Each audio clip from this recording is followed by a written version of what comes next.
ಶ್ರೀ ಗುರುಭ್ಯೋ ನಮಃ. ಮಾಯಕಾರ ಪ್ರಭುವೇ ನಮಃ. ಗಣೇಶ ದೇವಿ ವಾಗ್ದೇವಿ ಮಮ ವಾಕ್ಯಂ ಸಿದ್ಧಿ ಕುರು ಸ್ವಾಹ. ಓ ನಮೋ ಭಗವತೆ ಚಾಮುಂಡೇಶ್ವರಿ ಮಲಯಾಳ ಸ್ವರೂಪಿಣಿ ಸರ್ವಸ್ಥಿತಿಕಾಣಿ ಸತ್ಯಂ ರೋಹಿ ಸ್ವಾಹ.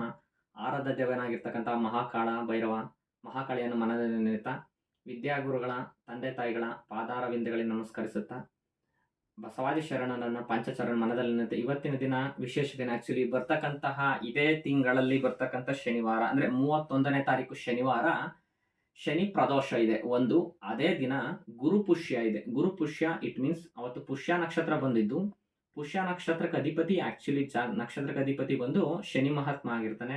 ಶನಿ ಮಹಾತ್ಮನಾಗಿದ್ದಂಥ ಸಂದರ್ಭದಲ್ಲಿ ಅವತ್ತು ಪುಷ್ಯ ನಕ್ಷತ್ರ ಬಂದಾಗ ಯಾರ ಮನೆಯಲ್ಲಿ ಹಣಕಾಸಿನ ತೊಂದರೆ, ಹಣಕಾಸಿನ ವ್ಯತ್ಯಾಸಗಳು, ಹಣಕಾಸಿನಲ್ಲಿ ಪ್ರಾಬ್ಲಮ್ ಅನುಭವಿಸ್ತಾ ಇರ್ತಾರೋ ಅಂಥವ್ರಿಗೆ ವಿಶೇಷ ದಿನ ಆಗಿರುತ್ತೆ.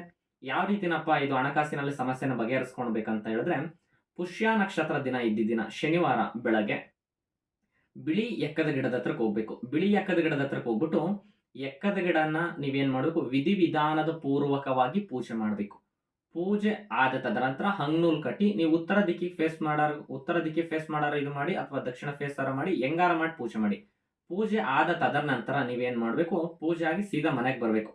ಮರುದಿನ ಆಶ್ಲೇಷ ನಕ್ಷತ್ರ ಬರುತ್ತೆ. ಆಶ್ಲೇಷ ನಕ್ಷತ್ರ ದಿನ ಹೋಗ್ಬಿಟ್ಟು ಆಶ್ಲೇಷ ನಕ್ಷತ್ರ ಮಾರ್ನಿಂಗ್ ಎದ್ಬಿಟ್ಟು ಆ ಗಿಡದ ಉತ್ತರ ದಿಕ್ಕಿನಲ್ಲಿರ್ತಕ್ಕಂತಹ ಬೇರನ್ನ ತೆಗಿಬೇಕು. ಬೇರನ್ನ ಕಿತ್ಬಿಟ್ಟು ಯಾವುದೇ ಕಾರಣಕ್ಕೂ ಗಿಡಕ್ಕೆ ತೊಂದರೆ ಆಗಬಾರ್ದು. ಗಿಡಕ್ಕೆ ತೊಂದರೆ ಆದ್ರೆ, ಗಿಡ ಒಣಗಿ ಹೋದ್ರೆ ಮನೆಯ ಆರ್ಥಿಕ ಸಂಕಷ್ಟಗಳಿಗೆ ಈಡಾಗತ್ತೆ.